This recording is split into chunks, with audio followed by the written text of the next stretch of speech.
Hello friends, आप सभी astronomy यानी अंतरिक्ष विज्ञान के बारे में जानते होंगे। जानते हैं तो अच्छी बात है, नहीं जानते हैं तो और भी अच्छी बात है, क्योंकि नए मेमोरी में डाउनलोडिंग स्पीड काफी ज्यादा होती है। तो सबसे पहले जान लेते हैं एस्ट्रोनॉमी होता क्या है। तो scientific study of the universe यानी कि ब्रह्मांड का वैज्ञानिक अध्ययन एस्ट्रोनॉमी कहलाता है। फादर ऑफ एस्ट्रोनॉमी की बात करें तो गैलीलियो गैलीली को फादर ऑफ एस्ट्रोनॉमी कहा जाता है, क्योंकि इन्होंने टेलीस्कोप का आविष्कार कर सर्वप्रथम ब्रह्मांड का अवलोकन यानी कि ऑब्जर्वेशन किया था। अब आपके मन में प्रश्न आएंगे कि ब्रह्मांड किसे कहते हैं, यानी कि व्हाट इज यूनिवर्स। तो आकाश में दिखाई देने वाली सभी खगोलीय पिंड जैसे सूर्य, तारा, चंद्रमा, पृथ्वी, अन्य ग्रह, उपग्रह सभी ब्रह्मांड है। यानी कि आकाश में दिखाई देने वाली सभी खगोलीय पिंड ब्रह्मांड है। ब्रह्मांड में सर्वाधिक संख्या तारों की है और ब्रह्मांड का विस्तारित हो रहा यानी कि ब्रह्मांड का विस्तार हो रहा है, ब्रह्मांड फैलते जा रहा है, जिसे हब्बल नामक वैज्ञानिक ने बताया था कि ब्रह्मांड का विस्तार हो रहा है। तो ब्रह्मांड में सर्वाधिक संख्या तारों की है। तो अब जान लेते हैं कि तारा क्या है, यानी कि तारा किसे कहते हैं और तारों का निर्माण कैसे होता है। तो आइए जानते हैं कि तारा किसे कहते हैं। तारों के बारे में, तो तारा ऐसा खगोलीय पिंड जिसके पास अपना ऊष्मा और प्रकाश दोनों हो। यानी कि किसी भी खगोलीय पिंड के तारा होने के लिए दो आवश्यक शर्तें हैं। पहला ऊष्मा यानी कि उसका खुद का ऊष्मा यानी हीट, और दूसरा लाइट यानी खुद का लाइट प्रकाश। तो तारा जिसके पास अपना हीट एंड लाइट दोनों हो उसे तारा कहते हैं। अब जानते हैं कि तारों का निर्माण कैसे होता है। तो सर्वप्रथम तारा जो है प्रारंभिक चरण में गैस का एक गोला होता है, मतलब गैसों का एक समूह होता है, मिश्रण होता है। गैसों का एक मिश्रण होता है जो कि ग्रेविटेशन यानी कि गुरुत्वाकर्षण के कारण गैस जो है एक दूसरे के काफी करीब आ जाते हैं और गैस का एक बादल जैसी आकृति बन जाती है, जिसे नेबुला यानी कि निहारिका कहते हैं। और जब एक दूसरे के करीब आ जाते हैं तो साधारण से उदाहरण के तौर पर आप समझ जाइए, जैसे आपके अगल बगल में आसपास में दो चार आदमी आके बैठ जाएं तो आपको गर्मी लगेगी, यानी आपके में एक तरह से गर्मी का एहसास होगा। उसी तरह जब गैस एक दूसरे के काफी नजदीक आ जाते हैं तो उनमें घर्षण होता है और घर्षण के कारण उसमें आग लग जाती है, और जिसके कारण तारों का निर्माण होता है। और ये तारों का निर्माण होता है घर्षण के कारण, आग लगने के कारण नेबुला में तारों का निर्माण होता है। तारा का ईंधन के रूप में बात करें तो तारा में जो ईंधन रहता है उसमें तारा में ईंधन हाइड्रोजन जो है हीलियम में बनता है, कन्वर्ट होता है ड्यू टू न्यूक्लियर फ्यूजन, यानी कि नाभिकीय संलयन के द्वारा हाइड्रोजन हीलियम में परिवर्तित होता है। तारों का ईंधन पूछा जाएगा किस फॉर्म में रहता है, तो प्लाज्मा अवस्था में, यानी कि तारों का ईंधन प्लाज्मा अवस्था, यानी प्लाज्मा किसे कहते हैं। तो उदाहरण के तौर पर आप गम यानी गोंद को समझ सकते हैं, यानी कि प्लाज्मा यानी कि सॉलिड और लिक्विड दोनों का मिश्रण, न वह सॉलिड की तरह कठोर हो और न लिक्विड की तरह बहे, यानी कि मिला हुआ रूप। फेविकॉल हो गया आपका, सबसे कफ यानी बलगम, वह भी प्लाज्मा का एक सिंपल एग्जाम्पल है। तो प्लाज्मा स्टेज में रहता है और न्यूक्लियर फ्यूजन यानी कि नाभिकीय संलयन के द्वारा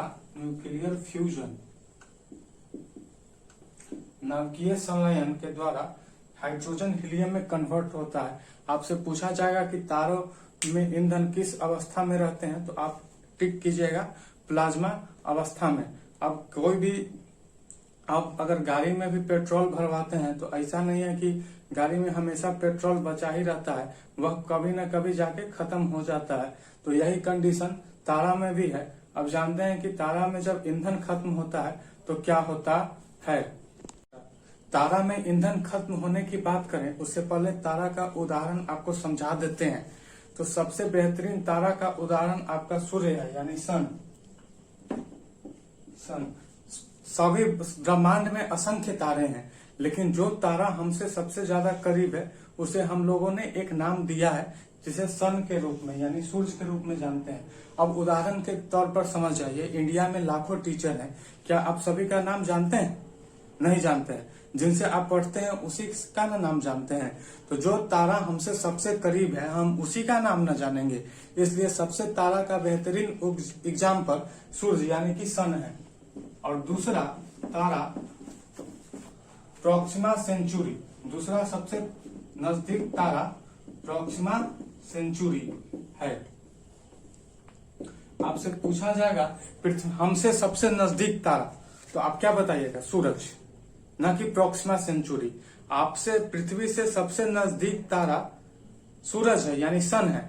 और दूसरा सबसे नजदीक तारा पूछा जाएगा तो आप प्रोक्सिमा सेंचुरी के बाद का नाम लेंगे। अगर सूरज से सबसे नजदीक तारा पूछा जाएगा तो आप प्रोक्सिमा सेंचुरी के बारे में बताएंगे। लेकिन पृथ्वी से सबसे नजदीक तारा की बात की जाएगी तो आप इसका आंसर सन दीजिएगा। तो आइए अब जानते हैं कि तारा में ईंधन खत्म जब हो जाता है तो यह क्या, वह आगे चलकर क्या होता है। तो आइए अब जानते हैं कि तारा में ईंधन खत्म होने पर वह क्या बनता है। जब तारा में 95% उसका ईंधन खत्म हो जाता है तो तारा का आकार धीरे धीरे बड़ा हो जाता है। और इस अवस्था को हम रेड जाइंट यानी कि लाल दानव के रूप में जानते हैं। जब तारा का ईंधन 95% खत्म हो जाता है और यह तारों का साइज जो है पहले की अपेक्षा बड़ा हो जाता है। इसके बाद जब तारा का जब ईंधन खत्म होने लगता है यानी कि लाल दानव के बाद जब ईंधन खत्म हो जाने लगता है तो यहाँ से दो अवस्थाएं आती है। पहला, अगर तारा छोटा होगा तो वह व्हाइट ड्वार्फ यानी कि श्वेत वामन बनेगा, जिसे श्वेत वामन को हम लोग फोसिल स्टार यानी कि जीवाश्म तारा के रूप नाम से जानते हैं। इसे हम लोग जीवाश्म तारा के नाम से भी जानते हैं यानी फोसिल स्टार के नाम से भी जानते हैं। और जीवाश्म तारा जब ईंधन खत्म हो जाएगा, यह तारा का छोटा तारा का सबसे मतलब इसमें चमकना धीरे धीरे कम हो जाता है। और यह जब चमकना पूरी तरह से बंद हो जाता है, जब यह चमकना बंद कर देता है तो यह ब्लैक ड्वार्फ यानी कि काला वामन के नाम से जाना जाता है। छोटा तारा का सबसे अंतिम अवस्था काला वामन है। अब जो बड़ा तारा रहेगा तो वह रेड जाइंट के बाद सुपरनोवा यानी कि अभिनव तारा बनता है। और अभिनव तारा को हम लोग एक्सप्लोसिव स्टार यानी कि विस्फोटक तारा के नाम से भी जानते हैं। तो अब जानते हैं अभिनव तारा के बारे में।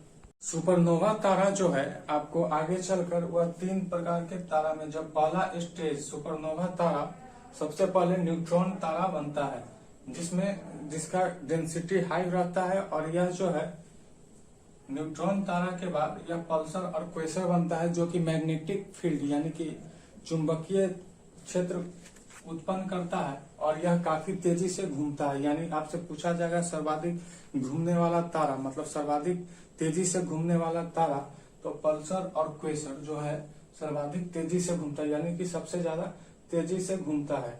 उसके बाद ब्लैक होल की बारी आती है यानी कि